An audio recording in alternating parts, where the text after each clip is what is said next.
You want to know how a little slice of suburbia turned itself into a cautionary tale?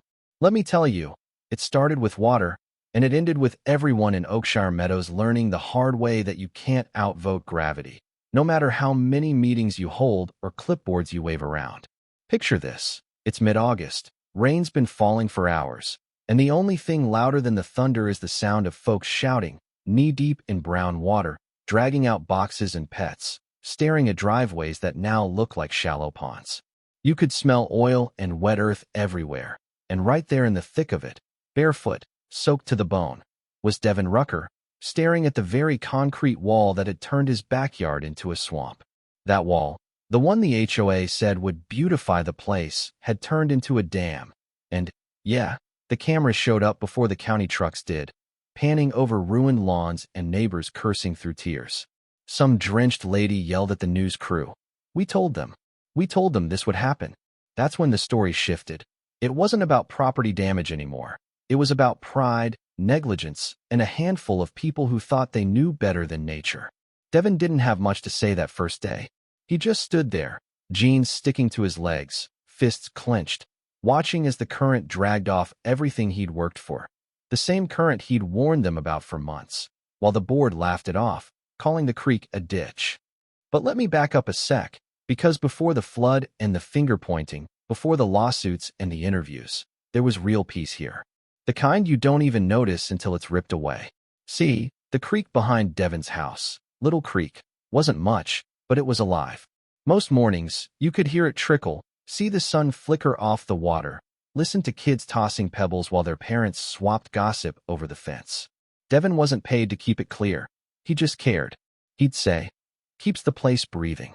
Some neighbors noticed. Norma from down the block would bring him iced tea in the summer. Eddie, the retired mechanic, helped him build a little bridge for the kids, but nobody thought of it as a problem. Not until Margot Leary rolled in. Margot, with her luxury SUV, that white-toothed campaign smile, and a clipboard glued to her hand.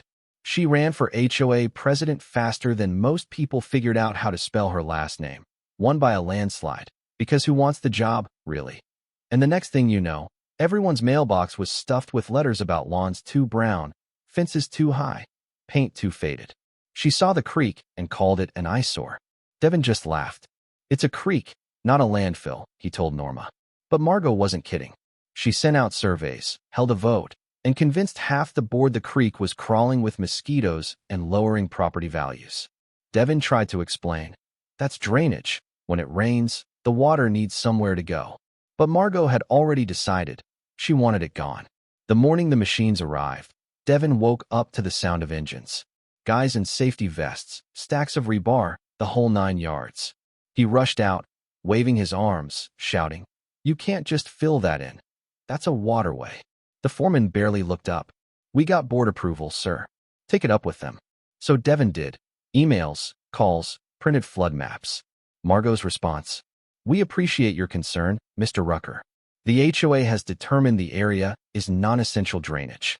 The improvement will enhance community value." Standing in the middle of that flood, those words burned in his mind. Non-essential drainage. He watched his neighbors bailing out garages with buckets, kids crying as their toys floated away, the streetlights shimmering over what used to be a playground, and all he could think was, he'd seen it coming, every drop. After the disaster, the news trucks left and the insurance adjusters circled, but nobody wanted to talk about how it started. Not really. But if you rewind a few months, you'd see Devin living that quiet dream. Home on the edge of a cul-de-sac, oaks and dogwoods whispering in the wind, working remotely, tending his little patch of wildness behind the fence. That creek was more than water. It was his connection to something real in a world that wanted everything clean and matching. Most folks teased him for fussing over it. Eddie would lean over and joke, "You treat that ditch better than I treat my car." Devin always grinned. "You keep your car running. I keep the water moving." But Margot didn't care about tradition, or neighbors, or creeks. She saw mess where Devin saw life. The first complaint was a thick letter with an HOA seal. Potential habitat for disease-carrying insects. Devin marched right over to her manicured lawn, tried to explain the basics of county drainage. Margot, all calm smiles. The HOA received multiple complaints. "We're simply maintaining standards." Devin tried. It's a stream. Nature doesn't follow HOA rules. Margot just shrugged. Maybe it's time it did. From then on, Margot stalked the neighborhood like a general, clipboard, whispers, notes. Some neighbors started looking the other way, pretending to check their phones.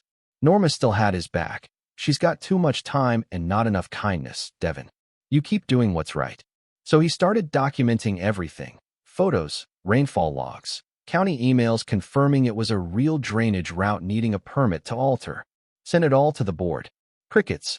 Then one day, a shiny new sign. Community Beautification Project coming soon. That's when Devin felt it, the hush before a storm.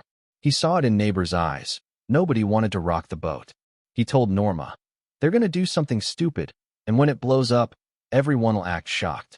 She just looked at the creek and said, nobody listens until they're ankle-deep in their own mess. The first meeting about the project was in Margot's spotless living room, bottled water and gluten-free cookies on the table. Devin laid out his proof, county maps and all, and said, you block that creek, you're asking for floods. Margot shot back. You've been interfering, maintaining it without authorization. The word stung. Interfering. Eddie piped up. So you're going to pave over the creek? Margot called it controlled landscaping. Devin just shook his head.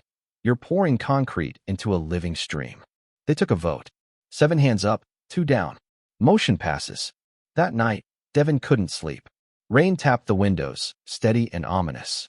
By the weekend, rumors were flying. Devin was the problem guy. The HOA sent a formal letter.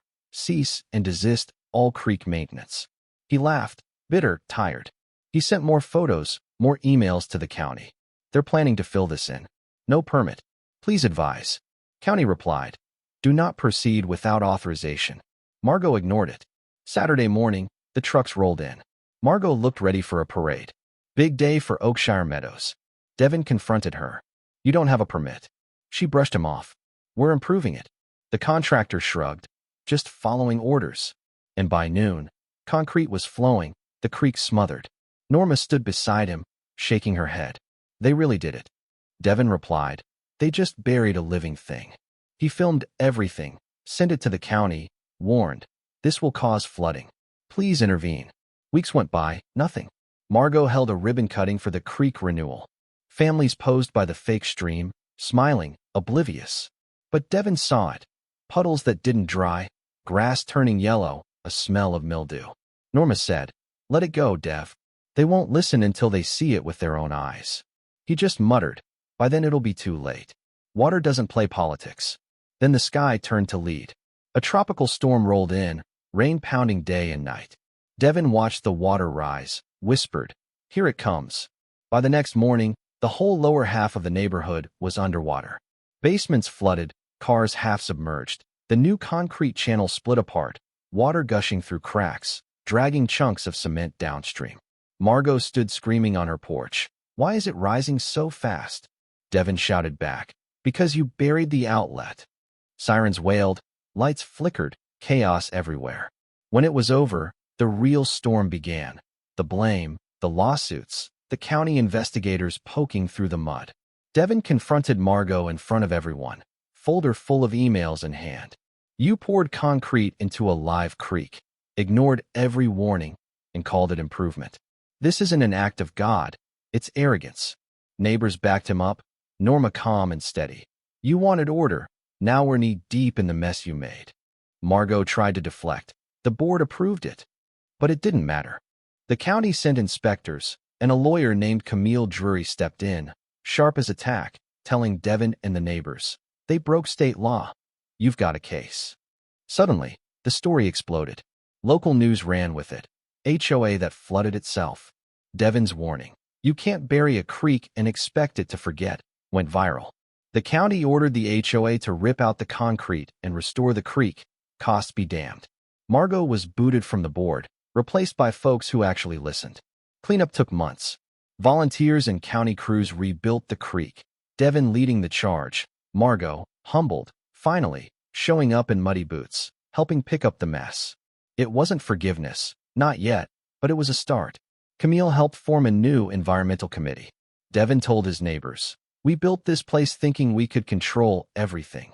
The grass, the fences, the rules, but nature doesn't follow our blueprints. It just is. When we fight it, it reminds us who's in charge. The flood stripped away more than dirt. It peeled back the pride and left something better. Honesty, connection, neighbors helping neighbors. The kids' laughter returned. The creek found its voice. And even Margot learned that order isn't the same as belonging.